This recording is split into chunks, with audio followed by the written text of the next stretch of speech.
সুপ্রিয় দর্শক, আসসালামু আলাইকুম। সবাইকে আমন্ত্রণ জানাচ্ছি মোহনা টেলিভিশনের খেলাধুলা নিয়ে আমাদের বিশেষ আয়োজন ওরিয়েন্ট ফুড টাইম স্পোর্টস। পুরো অনুষ্ঠান জুড়ে আপনাদের সাথে আছি আমি সাইফুল ইসলাম নয়ন। আমরা খেলাধুলার গবেষণা, উন্নয়ন, পরিকল্পনা ও বাস্তবায়ন নিয়ে কথা বলে থাকি corporate social responsibility, tourism and sports নিয়ে। তারই ধারাবাহিকতায় আমরা যে আলোচনা করব বাংলাদেশের ক্রীড়াঙ্গনে বিভিন্ন বিষয় নিয়ে, বিশেষ করে বাংলাদেশের ক্রীড়াঙ্গন নিয়ে যারা ওতপ্রোত হয়ে কাজ করছেন, অত্যন্ত দুজন প্রিয় মানুষকে আজ আমরা কাছে পেয়েছি। আসুন তাদের সাথে পরিচয় হয়ে নেই। আমার সাথে আছেন মাহমুদুল হেলাল, সম্মানিত ব্যবস্থাপনা পরিচালক মেন্স ক্লাব, এবং একই সাথে একজন স্পোর্টস অর্গানাইজার এবং একসাথে একজন ক্রিকেটার, এবং যে আমরা হকি প্লেয়ার এবং ফুটবল প্লেয়ারও ছিলেন এক সময় আর কি। আপনি কেমন আছেন? আমি ভালো আছি। আমার সাথে আছেন বাংলাদেশের অত্যন্ত পরিচিত মুখ Abdul Halim, Guinness world record বিজি এবং বাংলাদেশের মানচিত্র বিশ্ব দরবারে পৌঁছে দিয়েছেন যিনি, গ্রিনিজ ওয়ার্ল্ড রেকর্ড বিজি আব্দুল হালিম। কেমন আছেন আপনি? আলহামদুলিল্লাহ ভালো। আমি প্রথমে যাব মাহমুদুল হেলাল স্যারের কাছে। স্যার দীর্ঘদিন ধরে বাংলাদেশ স্পোর্টস নিয়ে কাজ করছেন, বাংলাদেশ স্পোর্ট ডেভেলপমেন্ট নিয়ে বিভিন্ন সময় কাজ করেছেন, এবং ফুটবল, ক্রিকেট, হকি তিনটি জায়গায় যদি বলি সেখানে তিনটি জায়গায় আপনার পদচারণা রয়েছে আর কি। তো বাংলাদেশের বর্তমান খেলাধুলার অবস্থা নিয়ে যদি আপনি একটু বলেন, আমরা যেভাবে ডেভেলপমেন্ট করতে চেয়েছিলাম সেটা কি পেরেছি, বা বর্তমানে আপনি কি ভাবছেন? আমরা যখন খেলতাম আচ্ছা, সেই সময় যেভাবে আরম্ভ হয়েছিল সেই সময়ের সঙ্গে এখন তো পার্থক্য অনেক হয়েছে। আচ্ছা, বিশেষ করে ক্রিকেট তো অনেক দূর অগ্রসর হয়েছে। ফুটবল ওই সময় যেরকম ছিল মাঝে আর একটু ভালো ছিল, আমার মনে হয় ফুটবলটা একটু পিছনে পড়ে গেছে। আর হকি বরাবরের মতোই ভালোই আছে, কম লোকজন খেলে তবু হকি ভালোই খেলে। আর বাংলাদেশের গৌরবময় ইতিহাসের মধ্যে সবচেয়ে বড় হচ্ছে ক্রিকেট বর্তমানে। তো ক্রিকেট অনেক অগ্রসর হয়েছে। আর গত ওয়ার্ল্ড কাপ নিয়ে অনেকে অনেক কথা বলেছেন। তো আমি মনে করি ওয়ার্ল্ড কাপে আমাদের এক্সপেকটেশন ওয়াজ টু হাই। আর প্লেয়াররা যা খেলেছে তাদের সাধ্যমতোই খেলেছে, বাট আরো ভালো করতে পারতো, কারণ তাদের পুরাতন রেকর্ডটা বেশ ভালোই ছিল। হয়তো মানুষের এত এক্সপেকটেশন, দর্শকের চাপ, সবকিছু নেওয়া হয়তো সম্ভব হয়নি, সেজন্য ভালো হয়তো কিছুটা কম হয়েছে। তবে আমি আশা করি ভবিষ্যতে এই টিম খুব নবীন টিম। যে আমরা টেস্ট প্লেইং কান্ট্রি, আমরা যদি টেস্ট প্লেইং কান্ট্রি না হতাম তাহলে মনে করতাম যে আমরা নতুন দল বা নতুন ভাবে খেলছি আমরা। আমি এখানে নবীন বলতে প্লেয়ারদের বয়সের কথা বলছি। আচ্ছা আচ্ছা। সো এই প্লেয়ারগুলো আজকে কয় বছর, 2-3 বছর ধরে একসাথে খেলছে, যাদের বয়স গড় বয়সের সীমা 25-এর নিচে। আর পৃথিবীর অন্যান্য টিমগুলোর যদি গড় বয়স দেখেন 27 থেকে 30-এর ঊর্ধ্বে। একটা প্লেয়ার ম্যাচিউরড হতে তো কিছু সময় লাগে, সেই অর্থে ম্যাচুরিটি আসতে আরো 2-3 বছর আমার মনে হয় লাগবে। ততদিনে তাদের হাত বা তাদের সমস্ত স্ট্রোকগুলোর উপর নিয়ন্ত্রণ এসে যাবে। সেই অর্থে আমি বলেছি নবীন। বাংলাদেশের মাঠে ঘাটে সব জায়গায় ফুটবলকে দেখা যেত, এখন সব খেলাকে ছাপিয়ে ক্রিকেটটা একদম হয়ে গেছে মানুষের প্রাণের খেলা। আচ্ছা, প্রাণের কথাগুলো আমরা আরো শুনবো। আমি একটু আব্দুল হালিমের কাছে যাচ্ছি। হালিম, যে আসলে নিঃসন্দেহে এটা যে বাংলাদেশের মুখ উজ্জ্বল করেছেন, বাংলাদেশের মানচিত্রকে বিশ্বের দরবারে তুলে ধরেছেন আর কি। গ্রিনিজ বুকে আমরা জানি আপনার নাম উঠেছে। তো আসলে কোন জায়গা থেকে আসলে আপনি এই কাজগুলো করেছেন এবং কত সনে, আমরা একটু আপনার শুনতে চাচ্ছি যে কোন সনে এবং কবে থেকে আপনি এই কার্যক্রমগুলো আপনি চালাচ্ছেন আর কি। আমি গ্রিনিজ বুকে ট্রাই করছি 2005 সাল থেকে। আচ্ছা। আর আমি ওদের সাথে প্রাথমিক মেম্বার হতে আগে, তো প্রাথমিক মেম্বার হয়েছি আমি 2008-এ 11 আগস্ট। তো আমার আগের কথা ছিল আমার হলো বাইসাইকেলিং, কিন্তু সেটা যে কোনো কারণে হয়নি। নেক্সটে আমি করেছি আরেকটা। বাইসাইকেলিং বলতে কোনটা? বল মাথায় নাকি বাইসাইকেল করার কথা ছিল আমার আগে। আচ্ছা আচ্ছা। সেটা করতে পারিনি, দীর্ঘদিন চলে গেছে। তারপরে আমি তারপরে নেক্সটে আরেকটা করেছি আর কি। আমি এখনটা করেছি হচ্ছে বল ময়দানে হাঁটা 15.2 কিলোমিটার। আচ্ছা। এবং আমি আরো বেশি পারতাম, কিন্তু আমাকে ক্যামেরায় অতটা সাপোর্ট দিতে পারেনি, যার কারণে আমার থেমে যেতে হয়েছে। আমি হয়তো আরো 10 কিলো পারতাম। আচ্ছা আচ্ছা। এখন মানে আসলে আপনি কোন জায়গা থেকে কাজগুলো করছেন এবং কারা আপনাকে পৃষ্ঠপোষকতা করছে এবং কি জন্য এটা করছেন আপনি? আমি যখন রেকর্ডটা ইভেন্টটা ফাংশন করি তখন আমাকে ওয়ালটন স্পন্সর করছিল। আচ্ছা। আপাতত আমার কোনো স্পন্সর নেই, তবে আপাতত স্পন্সর পেলে আমি হয়তো আরো 2-1টা রেকর্ড করতে পারবো। আপনি যে রেকর্ডটা এখন আপনি কত পয়েন্ট দিয়ে আপনি রেকর্ডটা করেছেন আপনি? হ্যাঁ, এই রেকর্ডটা ছিল 11.129। হ্যাঁ হ্যাঁ। আর আমি করেছি 15.200। তার আগে রেকর্ডটা কোন দেশের ছিল? এটা মালয়েশিয়ার ইমিংলো নাম। আচ্ছা আচ্ছা আচ্ছা। তার রেকর্ডটা ভঙ্গ করেছি আর কি আমি। আচ্ছা আচ্ছা আচ্ছা। তো এই মুহূর্তে আসলে কি আর কি মানে কাজ করতে চাচ্ছেন এবং গ্রিনিজ বুকে আপনার অলরেডি আপনার নাম উঠেছে, ভবিষ্যতে আপনার পরিকল্পনাটা কি আমাদেরকে একটু বলেন। আমি ইদানিং আমার আরেকটা চলতেছে, সেটা হচ্ছে ফুটবল মাঠে নিয়ে স্কেটিং করা। ফুটবল মাথায় নিয়ে স্কেটিং করা। জি, এই রেকর্ডটা এখন যেহেতু ওনারা আমাকে একটা রেকর্ড দিয়েছে, আর সম্ভবত ওনারা আমাকে ফ্রি কস্টে রেকর্ড দিবে না। আচ্ছা এটা 3টা ক্যাটাগরিতে ওয়ার্ল্ড রেকর্ড হয়, ভিআইপি, ফাস্ট ট্র্যাক, নর্মাল। আচ্ছা ভিআইপিতে যদি আমি একজন নিয়োগ করি, সেক্ষেত্রে আমাকে 7.5 থেকে 5,000 পাউন্ড পে করতে হবে, করলে উনি আসবেন, ফেয়ার খরচ, এবং যে কদিন থাকবেন এভরিডে আমাকে 5,500 পাউন্ড দিতে হবে। আচ্ছা আর ফাস্ট ট্র্যাক করলে দিতে হবে আমার 540 পাউন্ড, $48। সেই ক্ষেত্রে আমাকে 3 দিনেই 3 ওয়ার্কিং অথবা 5 ওয়ার্কিং ডেজ রেকর্ডটা আমার হয়ে যাবে। আচ্ছা আচ্ছা। তো এখন সম্ভবত ওনারা আমাকে আর নর্মালি আর দিচ্ছে না, এই অ্যামাউন্ট দিয়ে হয়তো রেকর্ড করতে হবে। মানে এইটা এত বড় অ্যামাউন্ট যেটা আপনার পক্ষে বেয়ার করা কখনোই সম্ভব না। জি জি, আচ্ছা, আচ্ছা, ফাস্ট ট্র্যাক করলে সম্ভব হবে, কিন্তু ফাস্ট ট্র্যাক তো আপনার 540 পাউন্ড, আচ্ছা। $48। হ্যাঁ হ্যাঁ হ্যাঁ।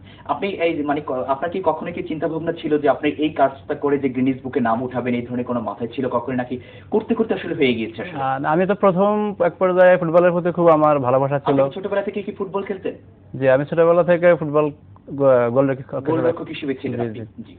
তো হয়তো বলো আমি যদি ভালো কোনো কোচের নজরে পড়তাম, হয়তো আমি ভালো একজন ফুটবলার হতে পারতাম, আমি মনে করি হয়তো। আচ্ছা আচ্ছা। আসলে আমি সে ধরনের নজরে পড়িনি। তবে আমি 1992 সালে স্কুল ফুটবল গেম খেলি, তখন আমি, জি জি। তখন আমাকে স্পোর্টস অফিসার মাগুরাতে, উনি এখন ছিলেন মাগুরাতে, ওনার নাম আছে ইফতেখার আলম সাহেব, উনি আমাকে আমার এই, আমি তখন তেমন ইভেন্ট পারতাম না, 2-3টা ইভেন্ট পারতাম, তো তখন ওনার নজরে আমি পড়ে যাই। তো উনি আমাকে 1992 সালে উনি আমাকে অনুপ্রেরণা যোগান। তারপরে আমি 1995 সালে 31শে মার্চ প্রথম আনুষঙ্গিক ইত্যাদি প্রোগ্রাম করি আমি, আচ্ছা। উনি সহ। আর এখন বর্তমানে এই পর্যায়ে আমি একটু মাহমুদুল হেলাল স্যারের কাছে যাচ্ছি। স্যার, আমরা জানি আপনি একজন বাংলাদেশের স্বনামধন্য ফ্যাশন ডিজাইনার। কি বাংলাদেশের প্রতি বছর বিশ্বকাপ আসে বা অন্যান্য খেলা যখন আসে, তখন কিন্তু বাংলাদেশের অনেক ডিজাইনারই কিন্তু বাংলাদেশ থেকে ডিজাইন করে কিন্তু আউট অফ কান্ট্রিতে আমরা কিন্তু আমাদের কিন্তু খেলার যে সরঞ্জামাদি আছে, যেই আমাদের জার্সি থেকে শুরু করে অন্যান্য যেগুলো আছে, সেগুলো আমরা সেই দেশে প্রোভাইড করি আর কি। তা আপনি কাজ পর্যন্ত কোনো কিছু এই ধরনের কোনো কাজের সাথে সম্পৃক্ত ছিলেন কিনা? আমরা আসলে যে ফ্যাশন হাউসটা আমার, এটা ইজ নট স্পোর্টস ওরিয়েন্টেড। আচ্ছা আচ্ছা। অ্যাবসলিউটলি আমাদের লাইফস্টাইল নিয়ে, দৈনন্দিন মানুষের পোশাক নিয়ে আমরা আচ্ছা। চিন্তা ভাবনা করি। ওইভাবে করি নাই, তবে স্পোর্টসের সামনে আমি অনেকভাবেই জড়িত। আচ্ছা। যেমন বাংলাদেশ হকি টিম, যেটা এশিয়ান হকি, এশিয়াতে গেল, বা ইন্ডিয়াতে যেটা সাউথ ইস্ট হকি হলো, যেটাতে বাংলাদেশ রানার্স আপ হলো, ওই হকি ড্রেসটা আমি আমার ডিজাইন করা। আচ্ছা। ওই সময় ওদের আমি ড্রেস পার্টনার ছিলাম, এবং ব্লেজার থেকে আরম্ভ করে প্যান্ট, টি শার্ট, এভরিথিং আমরা দিয়েছি। এবং বাংলাদেশ যখন আপনার গুয়াঞ্জিওতে যখন এশিয়ান গেমস হলো, তখন যে হকি দলটা ছিল, সেটার আমরা স্পোর্টস, সেটার জন্য আমরা আমাদের ড্রেস দিয়েছিলাম হকি টিমকে। তাছাড়া ফুটবলের আন্ডার-19 এবং আন্ডার-14 যে টিমটা গত বছর ইংল্যান্ডে যাওয়ার কথা ছিল, সেটা পরে কোনো কারণে যেতে পারেনি, তাদেরও আমরা ড্রেস স্পন্সর করেছিলাম। আর মাঝে মাঝে যেহেতু বিদেশি ড্রেস স্পন্সরগুলো এত বেশি টাকা খরচ করতে পারে, সেই তুলনায় আমাদের পক্ষে এটা অসম্ভব হয়ে যায়। তারপরেও ক্রিকেট বোর্ড বা বিভিন্ন জায়গায় তাদের মেইন টিম ছাড়া অন্য টিমগুলোর আমরা সাধারণত ড্রেস স্পন্সর করি। আচ্ছা আচ্ছা। এর ব্যতিরিক্ত আমি একটা কথা বলতে চাই, যে আমাদের ডিওএইচএস এ অনেক রকম খেলাধুলা হয়, সেখানে আমরা ড্রেস স্পন্সর করি, এবং চিরং মোহামেডানকে করেছে। আচ্ছা। এই সঙ্গে আমি একটা সংবাদ না দিয়ে পাচ্ছি না, বিকজ আমি একটা সময় বাচ্চাদের কোচিং এর সঙ্গে জড়িত ছিলাম। কোচিং এর কথা আপনার মুখ থেকে অনেক শুনেছি এবং আরো শুনবো, কিন্তু তার আগে ছোট্ট একটা বিরতিতে যাব। জি। সুপ্রিয় দর্শক, আমরা যাব ওরিয়েন্ট ফুড টাইম স্পোর্টসের ছোট্ট একটা বিরতিতে। আশা করছি আমাদের সাথেই থাকবেন।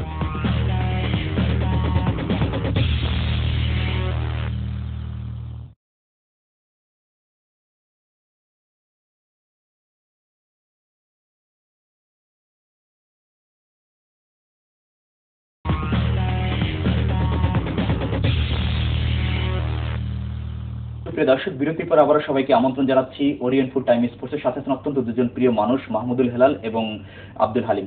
আব্দুল হালিম, যেটা বলছিলাম যে আসলে আপনি অনেকগুলো ইভেন্ট দেখি, অনেকগুলো কারুকাজ দেখি, আসলে মানে গিনিস বুকে নাম উঠেছেন। দুই একটা জিনিস যদি আমাদেরকে একটু ছোট্ট করে দেখান একটু আমাদেরকে।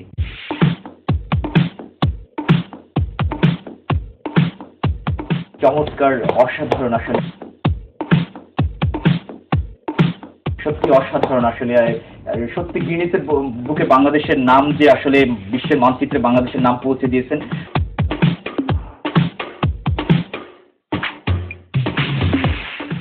অসাধারণ সুন্দর, অসাধারণ সুন্দর, সত্যি অসাধারণ।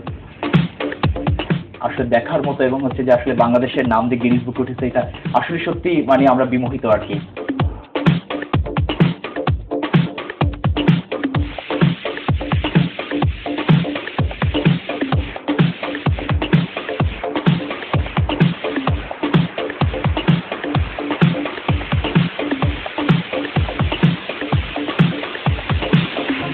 ধন্যবাদ আব্দুল হালিম, আসলে এত সুন্দর নৈপুণ্য আমাদেরকে দেখানোর জন্য। এটা আমার এখন ছিল, এক সময় ছিল আমার শখ, হ্যাঁ, তারপর হয়ে গেছিল নেশা, এখন এটা আমার পেশা। পেশা। কিন্তু সেই পেশাদারিত্ব মনোভাব তো এখন আপনি রাখতে পারছেন না, কারণ আপনাকে এখনো সেভাবে কেউ কিন্তু পৃষ্ঠপোষকতা করছে না, কিন্তু না হয় কিন্তু আগানো কিন্তু সম্ভব হচ্ছে নাকি। তো আমাদের স্বপ্নের বাণী শোনেন এবং কিভাবে এই জিনিসটাকে প্রোভাইড করতে পারলে আমরা আসলে আপনি আপনার কার্যক্রমটা চালিয়ে যেতে পারবেন। আসলে আমাকে যদি সেভাবে গাইড করা হতো তাহলে আমি হয়তো আমি ব্যক্তিগত বলবো না, আমার দেশকে আমি হয়তো আরো 2-1টা রেকর্ড আশা করে দিতে পারতে পারি, এরকম মনোভাব ভিতরে আছে। বর্তমান প্রজন্মকে বলবো যে লেখার পাশাপাশি যে কোনো একটা ইভেন্ট বেছে নিলে ভালো হবে। চাকরির ক্ষেত্রে সেজন্য প্রিফার বলে, এবং 2-3টা ইভেন্ট অংশগ্রহণ করলে হবে না, একটা বেছে নিলে আমার মনে হয় ভালো হয়। আচ্ছা আচ্ছা আচ্ছা, আমার মনে করছে যে বাংলাদেশ সরকার অবশ্যই আপনার বিষয়টি বিবেচনায় দিবেন ইনশাল্লাহ। আমি সেই কথাগুলো শুনবো। মাহমুদুল হেলাল যেটা বলছিলেন যে স্যার, যে আসলে ক্লাবগুলো এখন তাদের ইকোনমিক্যালি কারণে আসলে তারা সেভাবে আগাতে পারছে না। আর আরেকটি বিষয় হচ্ছে, আপনি একটু কোচিং করাতেন, আমরা জানি যেটা হচ্ছে এক মিশনের, সেটা হচ্ছে ওই কোচিং এ আপনাদের একটা দুর্ঘটনা ঘটেছিল আর কি, মানে সেটা সম্পর্কে আমরা একটু জানতে চাচ্ছি। ওই কোচিং না, আমি যেটা একসময় একমিতে বাচ্চাদের ক্রিকেটে কোচিং করা। শুধু ক্রিকেটে? হ্যাঁ, ক্রিকেটে। সেটাতে যুক্ত ছিল, আরো যুক্ত ছিল জাহাঙ্গীর শাহ বাদশা, ইশতিয়াক আর আমি। আচ্ছা। তো বাচ্চাদের নিয়ে আমি সবসময় কাজ করে অভ্যস্ত। আমি যেরকম ওর ডিউচিতে থাকি, আচ্ছা, তো এই বছর আমরা ওখানে বাচ্চাদের এবং সিনিয়রদের নিয়ে একটা টুর্নামেন্ট হয়, সেটা পৃষ্ঠপোষকতা মেন্স ক্লাব করে। সেইখানে একটা ছেলে, ছোট বাচ্চা, সে সবসময় স্কোরিং বা আমাদের সঙ্গে খেলতো বা সবসময় খেলায় খুব উৎসাহী ছিল। আমি ডিউইচ মাঠে সব বাচ্চাদেরকে উৎসাহ দিয়ে থাকি খেলাধুলায়। মাসের 3 তারিখে, মে মাসের 3 তারিখে বাচ্চাটা ক্রিকেট খেলছিল, হঠাৎ একটা বল তার পিছে এসে লেগে দুর্ঘটনাক্রমে সেখানে সে মারা যায়। আচ্ছা আচ্ছা। বাচ্চাটার নাম হচ্ছে আদিয়ান ইউসুফ এবং তার পিতার নাম আমের ইউসুফ। ডিউচেসের প্রতিটা বাসী তার জন্য ভীষণভাবে দুঃখিত, তার স্কুল এবং সমাজের সবাই খুব দুঃখিত। আচ্ছা। এই ক্ষতিপূরণ আসলেই সম্ভব না, এবং বাচ্চাটা খুবই সুন্দর খেলতো। আচ্ছা। তা আমরা বাচ্চাদের, এটা একটা দুর্ঘটনা, এটার জন্য এখানে থেমে থাকলে হবে না। ওই আদিয়ান ইউসুফের থেকে আমাদের অনুপ্রেরণা নিয়ে সামনে এগিয়ে যেতে হবে। আপনি শুধু মানে বলছেন যে আপনার যে ক্রিকেট কেন্দ্রিক আপনার যে শেখাচ্ছেন, কিন্তু অন্যান্য খেলাগুলোকে ডেভেলপমেন্ট করতে, আমরা জানি যে আপনি হকির সাথেও ছিলেন, ফুটবলের সাথে কিছুদিন ছিলেন, অন্য খেলাগুলোকে কিভাবে আসলে ডেভেলপমেন্ট করা যেতে পারে? ওগুলো খেলায় যেগুলোর সাথে আমরা জড়িত আছি সেগুলো তো সাধারণত অর্গানাইজাররা আমাদেরকে ইনভলভ করে বা আমরা তাদের সঙ্গে যাই। আচ্ছা। তো আমরা চেষ্টা করি তাদের সঙ্গে থেকে ওইটাকে অর্গানাইজ করতে। এটা অ্যাকচুয়ালি কেউ এককভাবে চেষ্টা করলে কোনো কিছু করা সম্ভব না। আচ্ছা। এটা সমষ্টিগতভাবে এগিয়ে আসতে হবে। কেউ হয়তো খেলবে, কেউ অর্গানাইজ করবে, কেউ হয়তো তাদের সাহায্য সহযোগিতা করবে। আচ্ছা আচ্ছা। সো যেহেতু আমি খেলার সঙ্গে যুক্ত ছিলাম এবং খেলাটা আমার একটা প্যাশন ছিল, আচ্ছা, ইটস নট এ প্রফেশন, তখন প্রফেশনটা আমাদের এটা ছিল না, যার জন্য আমাদের পরবর্তীতে ব্যবসা বা অন্য কিছু করতে হয়েছে। আচ্ছা। আরেকটি বিষয় আছে স্যার, এখন আমরা দেখেছি ছোটখাটো যেই খেলাগুলো আছে সেখানে হচ্ছে পৃষ্ঠপোষকদের অনেক বড় অভাব এখন আমরা লক্ষ্য করছি, কিন্তু আপনি দেখেছি বিভিন্ন সময় যে বিভিন্ন খেলায় পৃষ্ঠপোষকতা করছেন এবং খেলার সহযোগিতা করছেন কি ডেভেলপমেন্টের জন্য। আসলে এটা কি শুধু বাংলাদেশের স্পোর্টসকে ডেভেলপমেন্ট করার জন্য, নাকি ব্যবসায়িক চিন্তা ভাবনা করে? না, ব্যবসায়িক চিন্তা না। আমি বারবার বলছি যে আমি একজন খেলোয়াড় ছিলাম, আমি খেলা ভালোবাসি, এখনো প্রতিটাই খেলা দেখার চেষ্টা করি বা মাঠে যাওয়ারও চেষ্টা করি। সেই উদ্দেশ্যে আমি চাই যে একটা শিশু, সে যদি খেলার মাঠে বড় হয়ে ওঠে, তার মন মানসিকতা সবকিছু অনেক পরিবর্তন হয়। আজকে অনেক বাবাকে দেখি গল্প করতে শুনি বা বিচলিত হতে দেখি যে বাচ্চাদেরকে নিয়ে কি করবে বা তারা অন্য পথে বিপথে চলে যাচ্ছে। যদি খেলাটা মাঠে থাকে এবং আমাদের পর্যাপ্ত মাঠ থাকতো এবং বাচ্চারা যদি মাঠে খেলতে পারতো, তাহলে সে, আমার বিশ্বাস, সে কোনো মতেই ওইভাবে যেতে পারতো না। কারণ আমাদের সময় পর্যাপ্ত মাঠ ছিল এবং আমাদের স্কুলে খেলার মাঠ ছিল এবং খেলার সুযোগ ছিল। এই সুযোগের জন্যই আমরা খেলাধুলা করতে পেরেছি, উৎসাহ পেয়েছি এবং খেলতে পেরেছি। এবং আমি বারবার মনে করি যে এই জন্যই আমি বারবার যাওয়ার চেষ্টা করি যে এই বাচ্চারা বা আমাদের নতুন প্রজন্ম যাতে খেলায় চলে আসে, তাহলে অনেকগুলো জিনিস থেকে যেমন আমরা ভালো থাকবো এবং তারা আমাদের দেশের পক্ষে খেলতে পারবে, দেশের নাম করতে পারবে এবং একটা সুনাগরিক হতে পারবে। আচ্ছা আচ্ছা, আমি আব্দুল হালিম, যেটা হচ্ছে যে আসলে কত তারিখে উঠেছিল এবং কিভাবে আপনি মানে গিনেস বুকে নামটা যখন আপনি লিখাবেন, এই ধরনের কোনো পরিকল্পনা আপনার ছিল না? গিনেস বুকে আপনি যদি আমাদেরকে দেখান যে আপনার সেই ছবিটা যদি আমাদেরকে একটু দেখান যে। আমার ছবিটা হচ্ছে এই যে, হ্যাঁ এটা হচ্ছে আমার ছবি, হ্যাঁ হ্যাঁ, এটা হচ্ছে আমার ছবি, এটা এটা এটা হচ্ছে যে মানে যেদিন আপনি যে পার্টিসিপেন্টটা করছেন যেদিন আর কি, এটা। জি জি, এই ছবিটা গিনেস কর্তৃপক্ষ দিয়েছে আর কি, এই বইতে আর কি গিনেস বুকে এই মানে ছবিটা দিয়েছে আর কি। এটাই সেই গিনেস বুক। এইটাই কি আপনার, এটার জন্য কি আপনাকে কোনো কিছু প্রোভাইড করা হয়েছে বা কোনো সার্টিফিকেট? এটা কি সার্টিফিকেট না? না না, সার্টিফিকেট আছে আলাদা আমার। এটা আলাদা আপনাকে সার্টিফিকেট দিয়েছে? সার্টিফিকেট আছে জি। আচ্ছা আচ্ছা, এটা কে দিয়েছে? আপনার সার্টিফিকেটটা প্রোভাইড করেছে কে? সার্টিফিকেট গিনেস কর্তৃপক্ষ পাঠাইছে ওখান থেকে। ও সরাসরি আপনি আমার হাতে চলে আসছে? আপনার হাতে চলে এসেছে? এটা আছে বাই পোস্টে চলে আসছে আমার কাছে। আচ্ছা আচ্ছা, আমার অ্যাড্রেস চলে আসছে আর কি। হ্যাঁ হ্যাঁ হ্যাঁ। এখন আপনার এই যে গিনেস বুকে আপনি বাংলাদেশের একজন সম্মানিত ব্যক্তি, যে বাংলাদেশের পতাকা বিশ্বের দরবারে দেখিয়েছেন, সেক্ষেত্রে হচ্ছে যে আপনার এখন কিভাবে চলছে আপনার ফ্যামিলি সবকিছু মিলে? কিন্তু আমাদের পেশাদারিত্ব, আপনি বলছেন এটা আপনার পেশা হয়ে গিয়েছে এখন, নেশা থেকে পেশা, তো পেশাটাকে আপনি কিভাবে এখন কার্যক্রম চালাচ্ছেন পেশাগত ভাবে আর কি আপনার এটা? পেশা মানে বিভিন্ন এই ধরনের খেলা দেখাচ্ছেন বা বিভিন্ন জায়গায় বিভিন্ন সময় আমাকে ইনভাইট করতো, কিন্তু মূলত বর্তমানে আমার আগে থেকে ইনকাম এখন কমে গেছে আরো। যেহেতু আমি আগে স্কুল কলেজে খেলা দেখাই বিভিন্ন জায়গায়, এখন আমি একটা পজিশন চলে আসছে, সেই ক্ষেত্রে এখন বললেই সব জায়গায় প্রোগ্রাম করা সম্ভব হচ্ছে না আমার, এবং আমার প্রোগ্রামও কম আছে, এবং আর কিছুদিন দেশের অবস্থা খারাপ ছিল, যার কারণে তেমনটা পাইনি আর কি। আচ্ছা আচ্ছা, রাজনৈতিক অবস্থার কারণে আর কি, আগে যেরকম ছিল আর কি। আচ্ছা, আপনি কি এই জিনিসগুলোকে মানে আপনার পরবর্তী প্রজন্মকে কি এই জিনিসটাকে উদ্বুদ্ধ করবেন যে এই কাজে অংশগ্রহণ করার জন্য, বা আপনি যেভাবে গিনেস বুকে নাম লিখছেন তার আরো ভালো ভালো মানে ওই খেলা দেখিয়ে মানে গিনেস বুকে নাম লেখাবে, এই জন্য কি আপনি উদ্বুদ্ধ করছেন কিনা? বা আসলে আমি এখনো পর্যন্ত আমার একটা অবশ্যই আমি আজীবন ধরে রাখতে পারবো না। আচ্ছা, তারপরে আমার ইচ্ছা ছিল যে আমি যদি কোনো সেরকম ছেলে পাই, বা আমার নজরে সেরকম আসেনি, এবং আমারও নিজেরও দুটো ছেলে চেষ্টা করে আসলে পারে না। তো আসলে ফুটবল গেম খেলে অনেকেই, আমি মনে করি যদি 100 ছেলেকে যদি কোচিং দেওয়া হয়, আশা করা যায় হয়তো ওখান থেকে 2টা আন্ডার বা 5টা ছেলে ন্যাশনাল খেলবে। আমার এই বিষয়ের পরে 1000 ছেলেকে কোচ দিলে একটা বাড়াবে কিনা সন্দেহ আছে আমার। আচ্ছা আচ্ছা আচ্ছা, এটা আসলে প্রতিভা থাকতে হবে, এবং আপনি যেটুকু আছে যে প্রতিভাটুকু সেটুকু আপনি প্রোভাইড করতে পারেন সবার মাঝে, হয়তো আমরা কোনো ট্যালেন্ট খুঁজে পাবো আর কি। মাহমুদুল হাসান স্যার, যে আসলে আমাদের এই মুহূর্তে কি করা দরকার স্যার ডেভেলপমেন্টের জন্য প্রতিটা স্পোর্টস? স্যার আপনি যদি বলেন একজন সফল মানুষ হিসেবে, যে স্পোর্টসকে ভালোবাসা হচ্ছে, স্পোর্টসের সাথে একেবারে ওতপ্রোত হয়ে জড়িত হিসেবে আমরা একটু জানতে চাচ্ছি।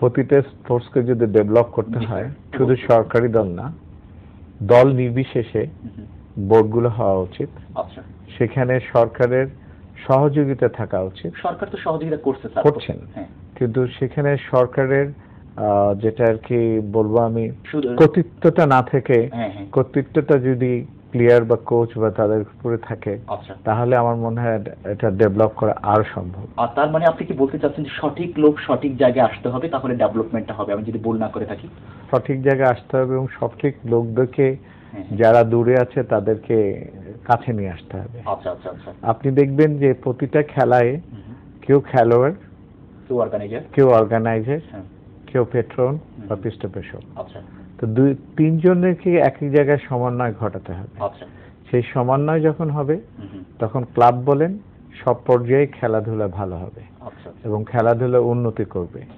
এবং এত বড় একটা জনগোষ্ঠীর দেশ বাংলাদেশ, তো আমার মনে হয় যে আমাদের খেলাধুলা উন্নতি করা সম্ভব।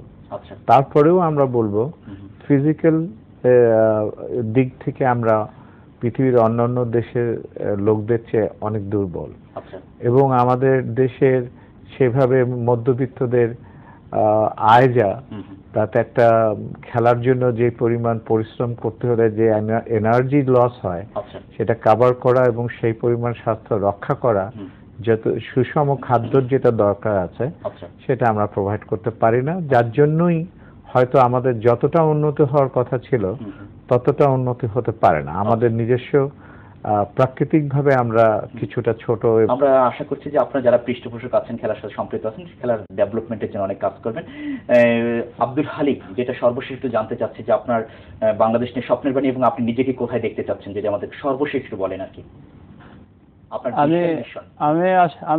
যে পজিশন এখন, আমি আশা করি দেশের বাইরে যাব, বা সারা ওয়ার্ল্ডেই যদি সেরকম সুন্দর পাই ঘুরবো, এবং বাংলাদেশে পরিচিতি পারবে, আরো অনেক ঊর্ধ্বে নিয়ে যেতে পারে মনে করি আমি বাংলাদেশ পরিচিতি করে বাংলাদেশ। আমরা বেশ আশাবাদী যে আপনি বাংলাদেশের পতাকা বিশ্বের দরবারে আরো তুলে ধরবেন, এবং জনাব মাহমুদুল হেলাল এবং হচ্ছে যে আব্দুল হালিম, আপনাদের দুজনকে অসংখ্য ধন্যবাদ আমাদেরকে সময় দেওয়ার জন্য।